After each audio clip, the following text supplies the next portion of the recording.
Pues muy buenas tardes, amigos, compañeros de la Unidad de las Izquierdas y todos aquellos que nos ven. Bienvenidos a este programa, La Izquierda a Debate. Esta es la 12ª transmisión de este programa, en donde intentamos, con el auxilio de algunos invitados, analizar temas de coyuntura, temas relevantes, que son determinantes para nuestro país, pero también para el mundo. El día de hoy vamos a tocar obligadamente el tema de la guerra entre Irán e Israel. Una guerra que surgió rompiendo toda la legalidad internacional, porque Israel simple y llanamente atacó. Dice Estados Unidos, dicen los europeos, que esta guerra inicia por el derecho de Israel a defenderse. ¿Cuál ha sido el argumento? Que lo que se quiere es que Irán se detenga en su plan nuclear, que tiene pretensiones militares. Irán ha argumentado que no tiene ningún plan nuclear con intenciones militares, pero Israel, la Comunidad Europea, Washington insisten que sí. Incluso las publicaciones en su red social, el presidente de Estados Unidos, Donald Trump, ha insistido en este punto, que Irán no había querido renunciar a su programa nuclear militar y que esa es la razón fundamental. No se ha demostrado este asunto, sin embargo, eso no ha importado para esta circunstancia.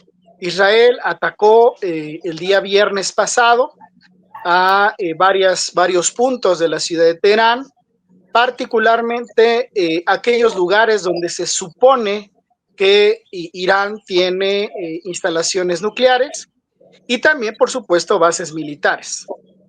Sin embargo, de ese viernes a la fecha, Irán ha estado respondiendo. A este momento que hacemos la realización de este programa, ya van 12 oleadas de ataques con misiles, ya sea misiles convencionales, drones, los llamados misiles hipersónicos, que han estado bombardeando varias ciudades de Israel, particularmente Tel Aviv y, por supuesto, el puerto de Haifa. En este contexto, pues no solamente Estados Unidos y la comunidad europea se han pronunciado, sino que hemos tenido ya las interlocuciones, los pronunciamientos de países como China. China ha denunciado la ilegalidad de los actos punitivos de Israel, ha advertido que esto no tiene que llegar a un punto de mayor enfrentamiento militar. Pakistán se ha sumado del lado de Irán para decir que si Israel usa bombas atómicas, ellos también las van a usar en contra de este país. Putin y los rusos ya se pronunciaron también. De hecho, en Irán todavía están presentes cerca de 200 ingenieros atómicos asistiendo al programa civil nuclear, como ya lo venían haciendo de tiempo atrás. También ya se pronunció Irak. El día de hoy, Irak se pronunció en apoyo a Irán ante la amenaza de que el ayatollah Jamenei pues pueda ser asesinado por los israelitas o por los estadounidenses. En fin, se han venido sumando muchos pronunciamientos, incluso de manera un poco inesperada. Los turcos, con su presidente Erdogan, también ya se pronunció en contra de Israel, tanto en sus atrocidades en torno a Gaza como en los ataques a Irán. En fin, el mundo está en vilo, está en un hilo, en una tensión como hace mucho tiempo no se vivía. Pero bueno, este es el tema, este es el contexto. Bienvenidos a La Izquierda Debate y me toca presentar a nuestros invitados. Tenemos, primero que nada, al compañero Héctor Severiano Cegueda, miembro de la Unidad de las Izquierdas, igual que un servidor. Pues participa políticamente, intelectualmente en el estado de Nayarit y también a nivel nacional. Y está aquí para apoyarnos en el análisis de este tema. Y, por supuesto, tenemos como nuestra invitada principal a la compañera Alina Duarte. Alina, pues seguramente varios de ustedes ya la reconocen, sí, es una analista importante, periodista también, pero vamos a leer algunas líneas de su trayectoria. Ella es internacionalista egresada de la Facultad de Ciencias Políticas y Sociales de la UNAM. También fue corresponsal de Telesur en Washington. Fue productora del documental Fue Golpe, sobre el caso de Bolivia y el derrocamiento de Evo Morales. Ha sido colaboradora de varios medios, tanto en Estados Unidos como en América Latina. Actualmente, y de ahí es que muchos la reconocemos, es presentadora del programa Sin Muros de Canal 11 y educadora popular y coordinadora de formación internacional del Instituto Nacional de Formación Política de Morena en nuestro país. Pues bienvenidos, bienvenido Héctor, por supuesto, bienvenida Alina. Gracias. Y bueno, pues aquí está el tema, es un tema tremendo, podríamos ahondar en los adjetivos, pero incluso en este momento que estamos aquí grabando este programa, la prensa internacional está esperando la declaración del presidente Donald Trump, porque ellos dicen que ya aprobaron ataques o agresiones en torno a Irán, pero no se ha tomado la última decisión, que es la que daría el inquilino de la oficina oval en Washington. Entonces estamos en un momento en que esto se está desarrollando. Como decía en la presentación, Irak ya se pronunció, algo que nos parecía inverosímil que Irak se pronunciara. ¿Sí? El líder religioso de los chiitas en Irak ya se pronunció. Bueno, claro, amenazan con matar a Jamenei, pues no es cualquier cosa, ¿no? Pero ahí está el tema. Iniciaría entonces pidiéndote, Alina, con tu experiencia, con tu información que tengas a la mano, hay un contexto en donde se habla, incluso hay afirmaciones de que estallaría la Tercera Guerra Mundial, lo cual me parece de pronto una afirmación temeraria y que lo único que produce es terror en el mundo. Sin embargo, el conflicto es serio, ¿sí? La primera pregunta que te haríamos es, ¿qué nivel de seriedad o de gravedad tiene este conflicto? ¿Y a qué nos obliga como habitantes de este mundo? Bueno, primero gracias por la invitación, agradecerles estar aquí el día de hoy, asegurar que experta en Medio Oriente lejos estoy de ser. Sin embargo, justo a través de esa experiencia, coberturas y demás, es que me atrevo a aceptar esta invitación. Lo que estamos viendo hoy en Medio Oriente, sin duda, no hay que escatimar, es bastante grave, sumamente grave. No pretendemos generar una alerta mundial, pero es verdad que fácilmente las potencias a nivel global fácilmente pueden verse inmiscuidas. Y esto a raíz justamente de los orígenes, de lo que hemos visto y sobre todo a la luz de los últimos años en esta relación, no solamente entre Irán e Israel, sino fundamentalmente el rol que ha jugado Estados Unidos dentro de esta región. Es ahí en donde vemos que obviamente, pues decías compañero, ¿no? En esta introducción estamos esperando las declaraciones de Donald Trump. Lo cierto es que sabemos en qué lado de la cancha juega Estados Unidos y que es pues fundamentalmente uno de los responsables, y no es que el principal responsable de esta escalada de tensiones en los últimos años. Se habla mucho de solamente la relación bilateral entre Israel e Irán. Sin embargo, recordemos, todo esto había estado de alguna forma controlado, ¿no? Sin embargo, el apoyo irrestricto que ha tenido Israel ha venido económica y militarmente por parte de Estados Unidos durante los últimos años. Ya había habido un antecedente en el cual la negociación había estado latente, ¿no? Es decir, se había logrado culminar una negociación con el Estado iraní. Sin embargo, y eso es algo que no retoma la gran prensa corporativa, pues quien se salió de esos acuerdos fue Estados Unidos y la Unión Europea. Es decir, no bastaba con criminalizar, estigmatizar a este país, a Irán, sino que estos acuerdos que se habían logrado durante el mandato de Barack Obama pues se salió Estados Unidos de manera unilateral, seguido por la Unión Europea en el año 2018 y pues vimos cómo durante todo un año Irán esperó a que regresaran a este acuerdo nuclear sin tener absolutamente ninguna respuesta en el año 2019 es que Irán dice, bueno, pues vamos a retirarnos también de un acuerdo en donde estas partes han decidido retirarse. Y al año siguiente lo que vimos es el asesinato prácticamente del segundo al mando en Irán, de Qasem Soleimani, en una clara trampa, ¿no? Puesta por Estados Unidos, por varios actores internacionales, en complicidad o silencio, o sea, por acción o omisión, cómplices de este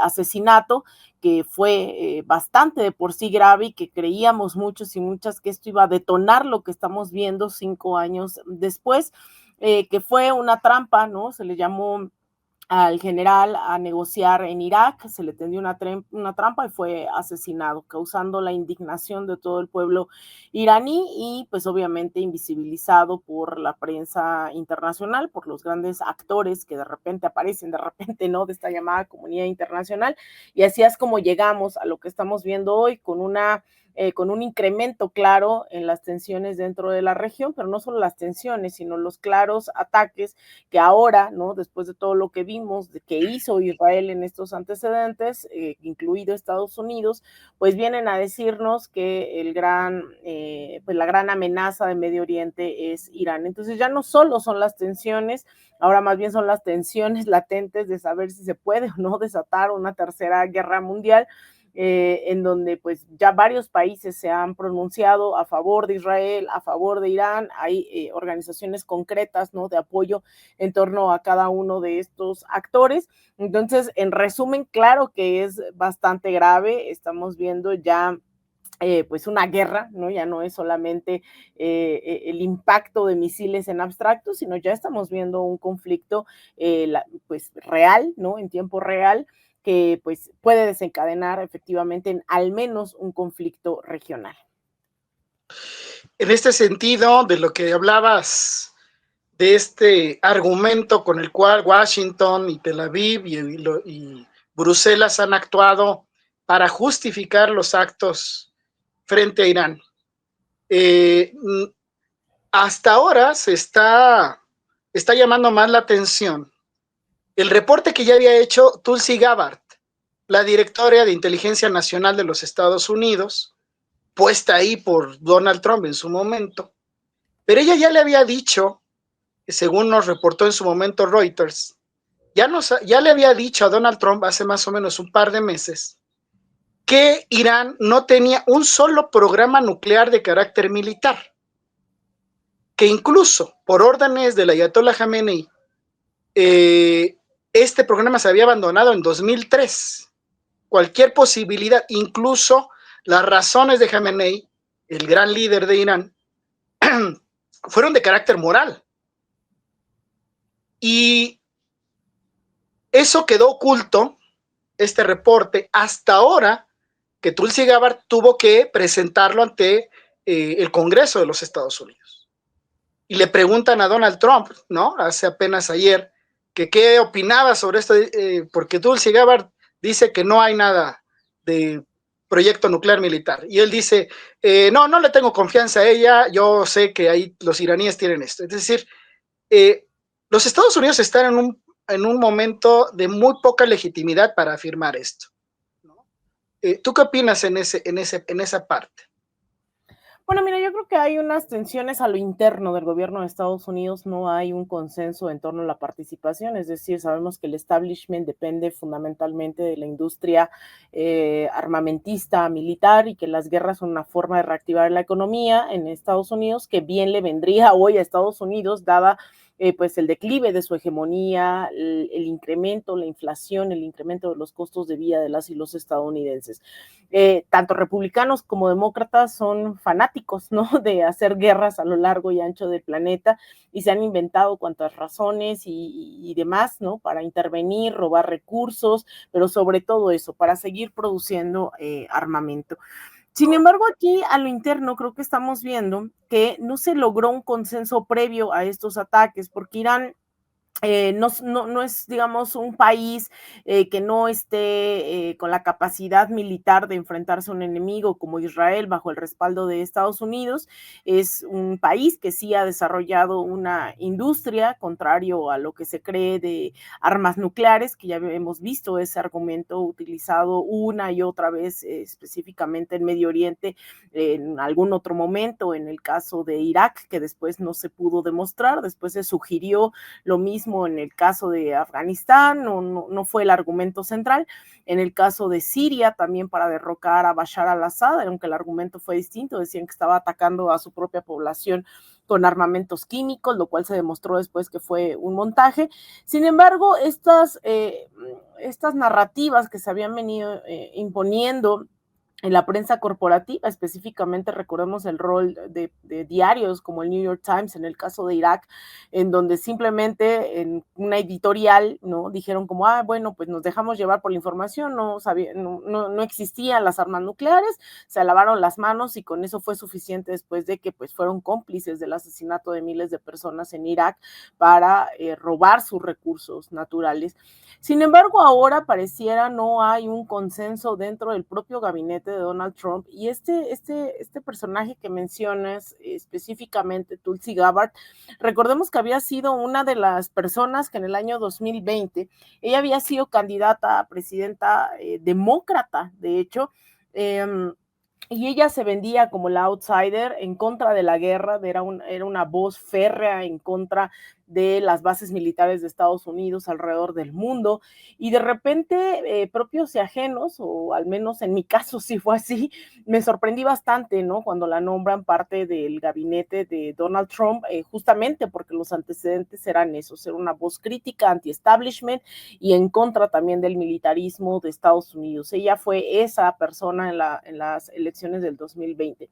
Sin embargo, ahora lo que vemos es que sale, ¿no? Pues no sé si en una estrategia de mostrar esa división interna que existe, o que la decisión probablemente de respaldar una incursión militar en contra de Irán está sostenida en tan solo unas personas dentro del gabinete, pues lo que hace es sacar, ¿no? Declaraciones, videos, en donde dice que hay una élite política y belicistas que están fomentando irresponsablemente el miedo y las tensiones entre potencias nucleares, e incluso asegura esto de que están orillando al mundo a la aniquilación nuclear.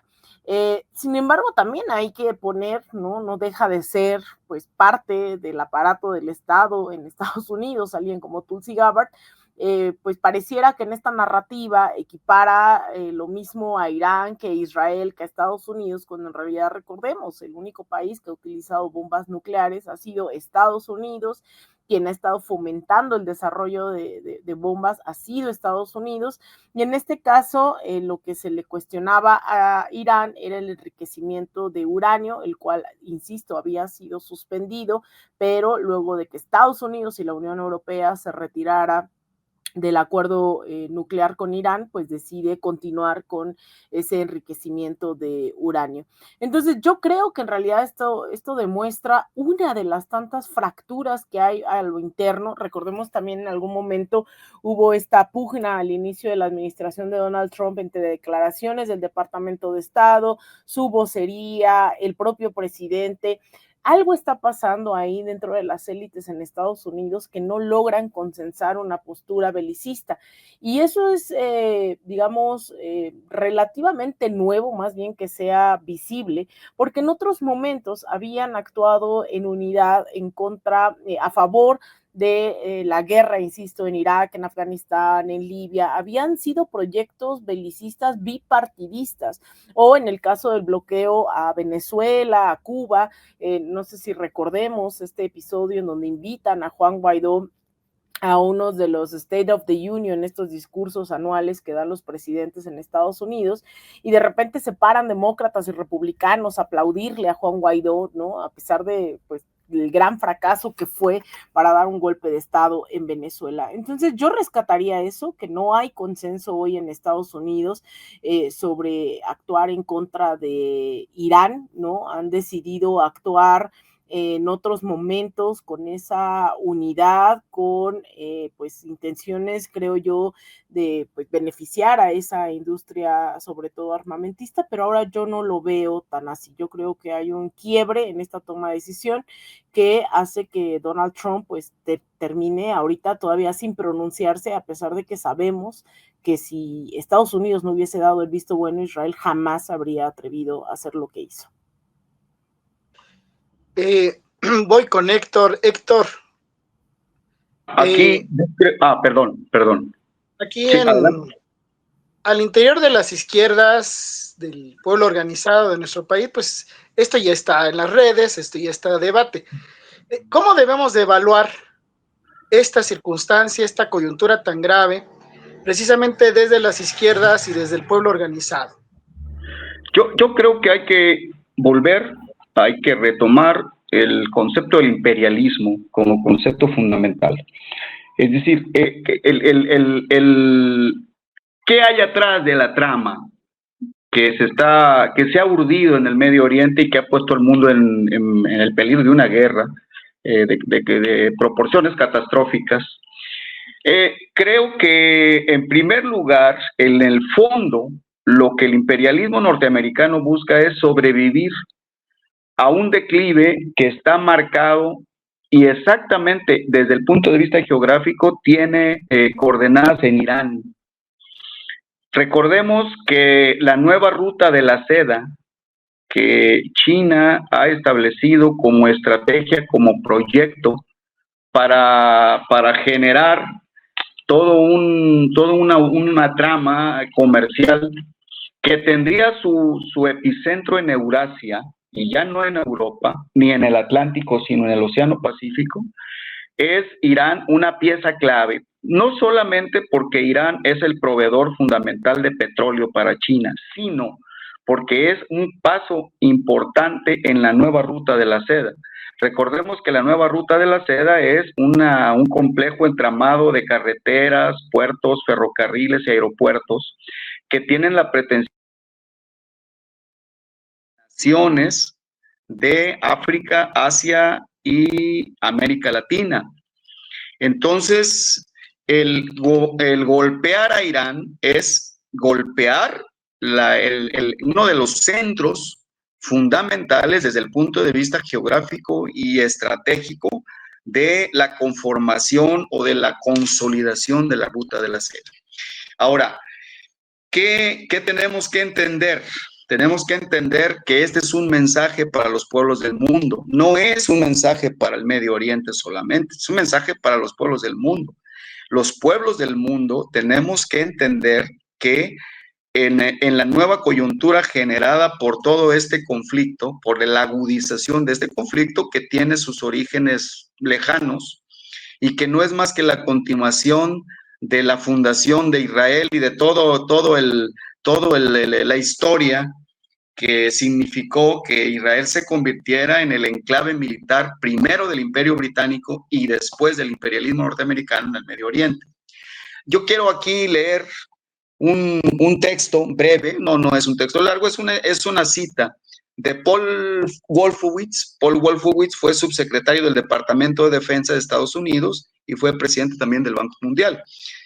Y me parece muy ilustrativo de lo que el imperialismo busca. Dice, Estados Unidos debe mostrar un liderazgo que logre que el resto de países se convenza de que no pueden superarnos. Debemos desanimar a cualquier país que quiera retar nuestro liderazgo, que logre que el resto de países se convenza de que no pueden superarnos. Debemos desanimar a cualquier país que quiera retar nuestro liderazgo mundial para cambiar el orden establecido. Y ojo con lo que sigue, y aquí termino la cita. Nuestro primer objetivo es prevenir el resurgimiento de un nuevo rival, ya sea en el territorio de lo que fue la Unión Soviética o cualquier parte del mundo, que represente una amenaza en el orden establecido. Debemos prevenir que cualquier país hostil domine una región cuyos recursos, al ser controlados, permitan que ese rival tenga poder global.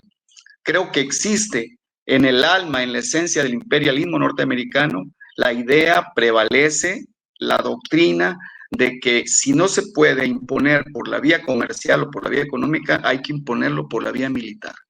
Y desgraciadamente, termino con este comentario, lo que estamos viviendo hoy tiene mucha similitud con el surgimiento o con la aparición de la Segunda Guerra Mundial, y yo le encuentro también mucho parecido con lo que sucedió en los hechos bélicos previos de la Primera Guerra Mundial, el conflicto en los Dardanelos, la intromisión de Italia en Etiopía, y bueno, un conjunto de conflictos regionales que terminaron encadenándose y generando la gran provocación aquella en Serbia que dio lugar a los hechos de la Primera Guerra Mundial. Yo espero equivocarme, pero creo que estamos en una circunstancia similar. Espero, como todos los seres humanos concuerdos, vamos a decirlo así, y los pueblos del mundo, que esto no llegue que la sangre no llegue al río, como se dice, pero sí, insisto, existe un panorama internacional muy parecido al que dio origen a las dos guerras mundiales. Y bueno, aquí estamos en Unidad de la Izquierda tratando de generar una conciencia de la importancia de la lucha por la paz y por la convivencia internacional. Eso es, gracias. Bien, voy con Alina otra vez. Aprovechando tu experiencia en Washington, ¿sí? En su momento. Quisiera preguntarte, antes de citar a The Guardian, ¿quién usa a quién? ¿Israel a Estados Unidos a Israel? Porque The Guardian hace no mucho nos daba un dato muy interesante, que poco más de 80 congresistas de los Estados Unidos, entre asambleístas, senadores, tenían la doble nacionalidad estadounidense e israelita. Muy interesante dato, más o menos unos 84 congresistas. Poco se ha mencionado este dato, que me parece relevante. Pero en tu experiencia, ¿quién usa quién? ¿Israel, Estados Unidos o Estados Unidos, Israel? ¿O es parte del entramado geopolítico que estamos viviendo? Bueno, yo concuerdo con el compañero Héctor en que se trata de un enclave, ¿no? Dentro del Medio Oriente, esto que estamos viendo, el proyecto en sí, el proyecto sionista necesitaba también en ese momento un respaldo que ha encontrado en Estados Unidos para consolidar esta idea maniquea de un Estado judío, ¿no? Es decir, esto acepciona una regla, ligar directamente una religión con la conformación de un Estado nacional, eso, digamos, no lo vemos en otra parte del planeta, y se han inventado tramposamente términos como el derecho a existir, ¿no? Francesca Albanese, esta relatora de la ONU, siempre dice como eso no existe en términos jurídicos, el derecho a existir no es algo que jurídicamente se esté tratando de aplicar en el mundo, simplemente los países existen y ya, pero esta es una concepción de un proyecto de ocupación, de colonización y de exterminio, que es lo que hemos estado viendo, que necesitaba esas alianzas que ha encontrado en esas élites en Estados Unidos, es decir, Estados Unidos como país no es que respalde la creación del Estado sionista de Israel, sino que sus élites también son fundamentalmente sionistas y ven en ese proyecto, su proyecto también personal para ocupar. Hoy en Medio Oriente, Israel, me atrevería a decir, es lo mismo que durante muchas décadas fue Colombia en América Latina, que era un lugar para establecer bases militares, para establecer los intereses geopolíticos, sobre todo en clave de recursos naturales, de proximidad estratégica con otros países, esta nueva ruta de la seda, etcétera, etcétera. Entonces, yo creo que hay una cierta simbiosis porque es el mismo origen que tiene hoy Estados Unidos como proyecto, al menos desde los últimos 200 años, un proyecto basado en el genocidio de los pueblos, en la esclavitud y también en ahora una neoesclavitud, que es el tema de la fuerza de trabajo, en el caso de Estados Unidos migrante, y acá en Israel tiene que ver ver con el exterminio de otro tipo de población que no sea judía y que no responda a los designios, ¿no? Pero hay un relato muy similar en la conformación de estos estados. En Estados Unidos es este mito hecho doctrina, ¿no? La doctrina Monroe, el destino manifiesto, en 1823 y después en los 50, 1800 en el siglo XIX. Y en el caso de Israel tiene que ver con esta conformación, ¿no? de un estado, pues en esta lógica y clave sionista. Entonces yo creo que ahí hay una simbiosis a estas alturas en donde no hay una independencia y que incluso hay que decirlo hoy, lamentablemente muchas de las voces que cuestionan lo que está ocurriendo en tanto al apoyo de Estados Unidos a Israel, tanto para el exterminio y genocidio en Gaza como en esta guerra en contra de Irán, curiosamente vienen de las derechas en Estados Unidos, ¿no? Digamos, de estos actores visibles, porque claro que hay una resistencia hoy antimilitarista en Estados Unidos, pero no es que los demócratas sean los primeros que estén alzando la voz, son personajes como yo tuiteaba o posteaba yo en mis redes en estos días, imagínense qué tan de cabeza está el mundo, en donde tenemos que agradecerle a personas como Tucker Carlson, entrevistas al senador republicano Ted Cruz, en donde lo exhibe de pies a cabeza, ¿no?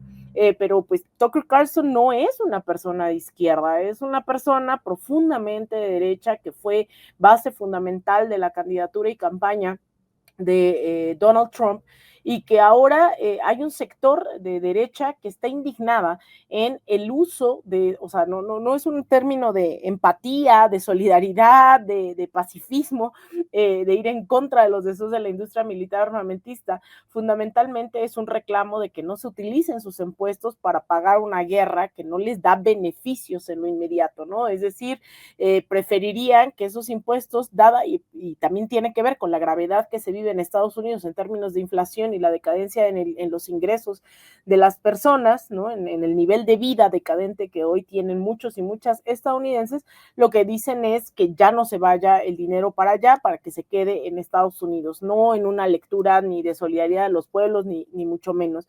Entonces, ahí es en donde hay que entender que este proyecto sionista, por ejemplo, una de las principales organizaciones de lobby en Estados Unidos es AIPAC, ¿no? Esta organización que reúne prácticamente al mundo sionista en Estados Unidos año con año, hacen grandes convenciones y en la cual ha participado el propio Donald Trump, Steve Bannon, Stephen Miller, o sea, todo este grupo cercano de halcones de Estados Unidos forma parte de estos encuentros, de este lobby sionista. Entonces, hoy es un mismo proyecto, me atrevería yo a decir, hay una simbiosis en donde no sabemos dónde acaba, dónde empieza la responsabilidad de Estados Unidos, pero sí es dependiente de lo que pasa en Estados Unidos y que por eso también no hay que quitar el dedo del renglón de que se pronuncie o no el gobierno estadounidense a favor o en contra, es responsabilidad también de este gobierno lo que pasa en Medio Oriente. El asunto o el argumento de tener armas de algún tipo, en este caso un programa de armas nucleares por parte de Irán, pues nos recuerda mucho el argumento de las armas de destrucción masiva que usaron en contra de Irak en su momento, hacia la Segunda Guerra del Golfo Pérsico. Y tú ya has dado otros ejemplos de cómo se construyen estas versiones y estas justificaciones. Sin embargo, en relación con lo que fue la Segunda Guerra del Golfo Pérsico, cuando se usó este argumento, y al día de hoy, ¿ves alguna diferencia o diferencias geopolíticas que a las que tengamos que atender para poder analizar mejor la presente coyuntura? Mira, yo creo que ahí hay una continuidad en los deseos del imperialismo estadounidense de continuar con las mismas estrategias, las mismas narrativas, a veces no tan fructíferas ya a estas alturas para ellos. Estados Unidos ha tenido, yo he tratado últimamente de explicar al gobierno de Donald Trump como la síntesis de la política exterior imperialista de Estados Unidos de los últimos dos siglos. Es decir, desde la doctrina Monroe, el destino manifiesto, no, a ver, la doctrina Monroe lo que hace es decir, este territorio de este lado es mío, no se metan potencias extranjeras, hay una pelea imperial, ¿no? Con el imperio británico, el imperio español, y dicen, este es territorio mío. Al final no logran concluir y materializar del todo en esos momentos la doctrina Monroe, y luego viene este destino manifiesto a decir, pues también eso implica no solamente que es nuestro territorio, sino que podemos ocuparlo directamente. Y digo que no se logra materializar porque en esos momentos es cuando se da lo de las Malvinas, la propia Reino Unido, el tema de Cuba con España, es decir, no se concreta. Entonces van sofisticando sus métodos de apropiación del territorio, y para el siglo XX empiezan ya a pensar en nuevas narrativas, nuevos discursos, que fundamentalmente tiene que ver también con incluso la Escuela de las Américas juega ahí un rol central en la formación de cuadros militares de toda la región al servicio de Estados Unidos, que son fundamentalmente los que dan golpes de Estado o quedan al mando en las dictaduras más sangrientas dentro del continente. Pero para finales del siglo XX vemos cómo Estados Unidos no le es suficiente, y ahí es en donde empieza a incursionar no solo ya militarmente, sino con una campaña propagandística bastante fuerte, hablando sobre todo de libertad, de democracia, de defender los derechos de las mujeres. Son sus nuevas banderas a finales del siglo XX, además del tema de la corrupción en América Latina, ¿no? Hay que acabar con la corrupción, eso que ellos llaman corrupción en América Latina, le llaman lobby en Estados Unidos, pero bueno. Y en el caso de Medio Oriente, han sido también estos laboratorios de cómo incursionar y bajo qué lógicas. Yo no creo que los intereses sean distintos dentro de la región, solo que han cambiado ciertas variables a lo largo de las décadas. Recordemos, por ejemplo, en el caso de Irán, pues Estados Unidos tenía cero problemas con Irán durante el régimen del Shah, y es hasta la revolución iraní en 1979 que Estados Unidos pues empieza a marcar distancia, ¿no?, del régimen iraní. Pero en los últimos años sí ha habido un factor de cambio, que es la relación con Siria, por ejemplo, que logran derrocar a Bashar al-Assad, que ya se habían tardado bastante, que no lograban avanzar, y lo logran hace el año pasado, me parece, ya perdí hasta la cuenta de cuándo ocurre esto. Entonces, hoy Estados Unidos tiene un margen de acción más amplia. Recordemos que ha sido lamentable también la postura de varios de los países árabes alrededor sobre el tema de Palestina. No ha habido realmente solidaridad. Vemos ahí que tendríamos que estar viendo quiénes son los nuevos aliados, a diferencia de la incursión en Irak en 2003. Pienso en el movimiento reciente que hicieron hace unos meses con Irán, que ahora forma parte de los BRICS. Recordemos los BRICS, que era Brasil, Rusia, la India, China y Sudáfrica.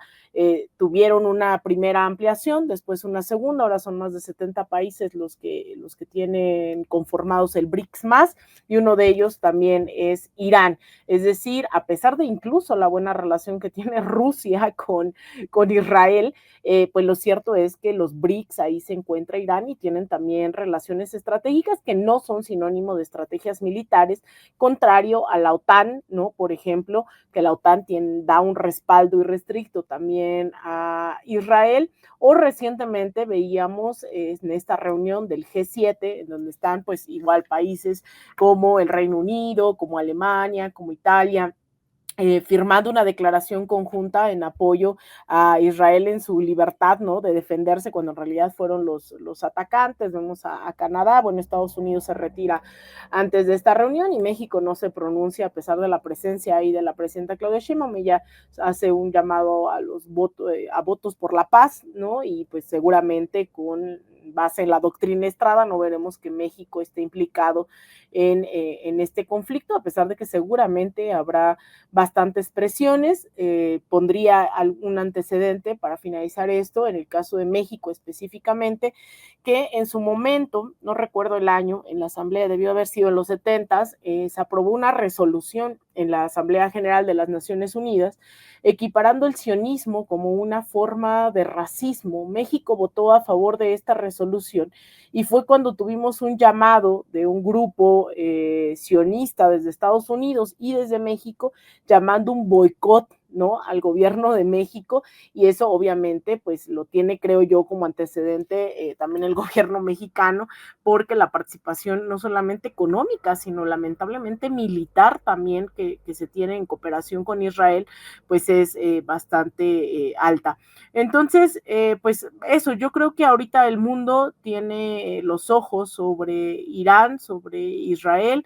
Indiscutiblemente sabemos de qué lado está Estados Unidos, está el Reino Unido, está Alemania, está Francia, ¿no? Es decir, este norte global está con Israel, y del otro lado, pues sería China, Rusia, pues el sur, ¿no? Un tanto, por ejemplo, Venezuela también estaría con alianzas estratégicas, pero eso dista todavía de materializarse en incursiones militares, ¿no? Yo creo que todavía no estamos viendo ese paso.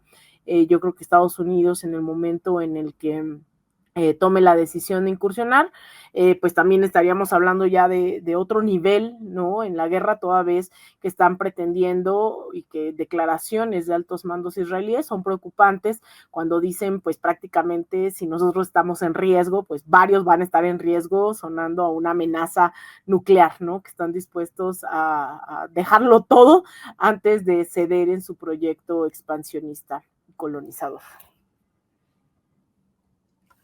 Bien, voy con Héctor.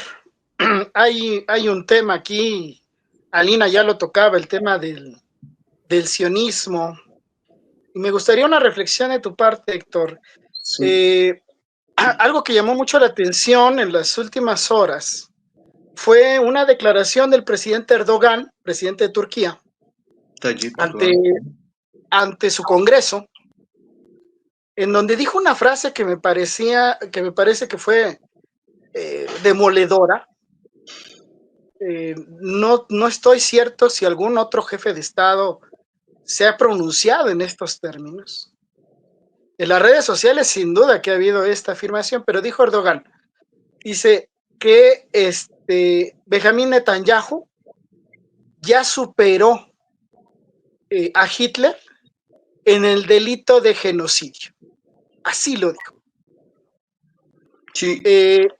¿Y qué reflexión te da precisamente esta situación que se ha vivido en Gaza, el papel que está jugando Israel, Benjamín Netanyahu, todo este contexto de sionismo? ¿Qué reflexión te da? Bueno, yo creo que en principio tenemos que nosotros contribuir a orientar al pueblo de México. El sionismo no es el judaísmo. El judaísmo es una religión, el sionismo es una doctrina política expansionista de carácter colonial y sumamente agresiva que se ha expresado a lo largo de los años. El sionismo es una concepción de, digamos, toda una conducta del Estado de Israel que mantiene en estado de guerra prácticamente a la región a través de una justificación de carácter bíblico, de carácter mítico, que nada tiene que ver con la ciencia ni con la realidad. Recordemos que el sionismo es una doctrina surgida en Europa, es un austriaco llamado Theodor Herzl, un periodista austriaco. En el siglo XIX planteó la doctrina de Sion, es decir, cómo debería constituirse un territorio y cómo deberían los judíos agruparse. Claro, el contexto en que Herzl generó su propuesta tiene mucho que ver con precisamente contra el antisemitismo que las potencias que hoy se dicen, curiosamente, aliados de Israel, estuvieron promoviendo durante mucho tiempo en Europa. Francia, y recordemos el caso Dreyfus, que fue motivo hasta de novelas, y Alemania, digamos, los europeos, qué curioso, que fueron aliados en contra de los judíos en Europa, ahora son los aliados de Israel.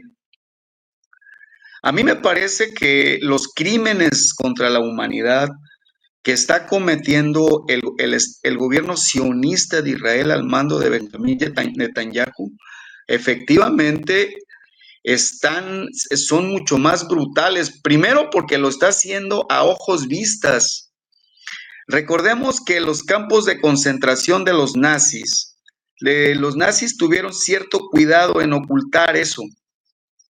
Fue la irrupción eh, poderosa, formidable del Ejército Rojo de la Unión Soviética lo que puso al descubierto, y después de los propios estadounidenses y los aliados por el lado occidental, por el frente occidental, los que pusieron a la vista del mundo la barbarie que había cometido el régimen nazi contra toda la población judía, y no solamente contra los judíos, contra los gitanos, contra todas las minorías, los homosexuales, es decir, estos se agarraron parejo con todos los seres humanos, ¿no? Los primeros fueron los líderes comunistas europeos, en fin. Entonces, ellos lo hicieron, pero lo hicieron con, vamos a decirle, si se le puede llamar así, cuidando que la humanidad no se diera cuenta mucho de esta acción. No, el gobierno sionista de Israel, Netanyahu al frente, cometen un genocidio a los ojos, a las vistas del mundo.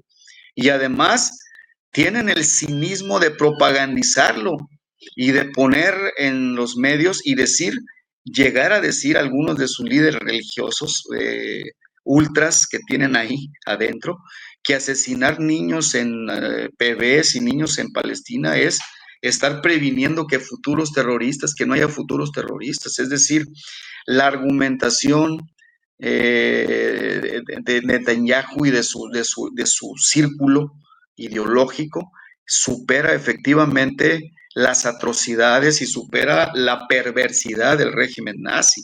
Eso yo creo que ahí el presidente de Turquía tiene mucha razón, porque lo está haciendo a los ojos, a las vistas del mundo. Ese, digamos, es mi opinión, y creo que no diferiríamos mucho, ¿no? O sea, es el culmen, es el cenit del cinismo de estar asesinando mujeres, ancianos, niños, personas que están en los hospitales, bajo el argumento de que a lo mejor o posiblemente son terroristas. Entonces, la condena contra esa conducta debe ser evidente. Y aquí me permito señalar que el hecho de que el gobierno de México esté tratando el asunto con mucho cuidado no quiere decir que no vayamos a ser nosotros también blanco de toda esa estrategia del imperialismo junto con el sionismo. De hecho, la embajada rusa ha denunciado que en la embajada de Ucrania se están haciendo reclutamiento de mercenarios para llevarlos al campo de batalla en Ucrania. Entonces, nos están queriendo llevar al baile, y es importante que el gobierno de México mantenga una actitud pues más firme respecto a la neutralidad de México y respecto a que el conflicto nos puede arrastrar a nosotros también. Alina, un poco para ir concluyendo. Me parece curiosa la declaración del canciller de Alemania, Friedrich Merz, cuando dice que Israel está haciendo el trabajo sucio frente a Irán. Es decir, hablando del cinismo que nos señalaba Héctor Severiano. ¿Qué podemos esperar en los próximos días, mi estimada Alina? ¿Cómo crees que se vayan a dar los posibles escenarios para que todos tengamos en consideración lo que viene? Yo creo que esa es la parte más difícil, ¿no? La de tener o no una bola de cristal y saber, y sobre todo con alguien tan pues marcado por no lo errático, sino lo colapsante que es su actitud ante el mundo como Donald Trump. Se puede esperar lo que sea, ¿no? Se puede esperar que se pelee con su gabinete, que al final decida que sí va a ser pública la incursión de Estados Unidos en el asunto, puede que lo termine evaluando y dejando solo a Israel, como lo hicieron con Ucrania, también recordemos, ¿no? O sea, los dejaron ahí botados y luego hasta se peleó con Zelensky. Todo puede ocurrir, ¿no? O sea, creo que es una respuesta muy, muy facilona, pero es difícil leer ahorita en estos momentos qué va a hacer y cómo va a participar los otros países en esto. Evidentemente creo que todos y todas queremos que esto no escale, sin embargo también hay que recordar que en su momento estos debates se daban con la Alemania nazi, ¿no? Hasta dónde hay responsabilidad o no de la comunidad internacional de acabar con proyectos que están pugnando por el genocidio, por la ocupación. Es decir, Israel no es la democracia que nos quieren hacer creer, ¿no? Es un proyecto de ocupación, de exterminio, y lo dicen ellos mismos, ¿no? Y hasta la fecha, recordemos hace unos meses todavía se burlaban no solamente del asesinato de personas en Palestina, sino que las usaban como escudos, ¿no? Los colgaban enfrente de sus tanques, robaban, se mofaban de asesinar niños y niñas, siguen Bailaban en haciendo, las tumbas. bailaban en las tumbas y siguen haciéndolo hoy en la Franja de Gaza, que esto también no nos invisibilice, que hoy les han tendido trampas, ¿no? Diciendo que pueden ir por comidas, por ayuda humanitaria y demás, y cuando llegan a estos lugares son asesinados por francotiradores. Entonces, eso sigue ocurriendo y no creo que el mundo también tenga que permitir eso, ¿no? Y entiendo que es un deber moral, militante y de izquierda no estar a favor de las guerras imperialistas, pero también creo que lo que estamos viendo hoy en Israel es un proyecto abiertamente fascista, no me queda duda mínima de ello, y que también al fascismo se le combate. Entonces, más allá de si incursionan o no en la lógica militar otros países, creo que también hay un deber y una ausencia también de esa mal llamada comunidad internacional de decir que, o de ausentarse del debate de la responsabilidad que tiene Israel y sobre todo, insisto, Estados Unidos en todo esto. Entonces, pues ojalá que haya al menos este debate, porque ahora es ¿quieres guerra o no quieres guerra? Y eso creo que no logra visibilizar lo que hemos planteado al menos hoy en este debate, no solo las complejidades, sino también el fondo de los proyectos que se están disputando y a quienes benefician también estos proyectos más allá de la industria armamentista. Entonces, bueno, eso, que la comunidad, al menos los pueblos del mundo, estemos tratando de discutir sí, no a las guerras imperialistas, pero también creo que es importante decir cómo detenemos el fascismo ahora vestido y mostrado al mundo, pues en una versión sionista. Tomando esto, Héctor, también como conclusión, de manera breve, ¿cuál crees que deba ser el proceder de las izquierdas, del pueblo organizado, del movimiento de la 4T, de frente a lo que estamos viendo? ¿Qué nos toca? En primer lugar, generar una gran campaña informativa para orientar al pueblo de México. Yo creo que lo primero en un escenario como el que tenemos ahora tan delicado, la obligación primera de nosotros, de la izquierda, de todas las fuerzas progresistas, es ayudar a orientar al pueblo de México. Primero, hay una gran confusión sembrada durante mucho tiempo, como ya lo comentamos, como ya se ha comentado aquí. Entonces, en primer lugar, es una tarea informativa. En segundo lugar, o también en primer lugar, como otra prioridad, no en segundo, sino también en el mismo nivel de prioridad, llamar a la movilización del pueblo de México. Que sea patente que el pueblo de México se opone a las atrocidades del sionismo, que el pueblo de México busca la paz y la convivencia internacional sana, y que se prepare el gobierno de México para formar parte de todo este gran esfuerzo que se está realizando en todo el mundo. Digamos, a pesar de que ha sido, como ya lo comentó Alina, muy tímida la respuesta, pues el gobierno de México no puede estar ajeno a una circunstancia que nos va tarde o temprano, nos va a involucrar tarde o temprano. Entonces, es información, es mucho movilización, generar un clima, un ambiente de movilización a favor de la paz, en contra de la guerra, pero denunciando puntualmente todas las atrocidades y todo lo que significa, no solamente para los pueblos de aquella región, sino para los pueblos del mundo, todo lo que significaría que Estados Unidos terminara imponiendo una solución militar en el Medio Oriente, que no sería solo para el Medio Oriente, sino que sería un mensaje para el mundo. Yo creo que ahí está, hay un texto que me parece muy importante, que, bueno, hay textos que son importantes, ¿no? De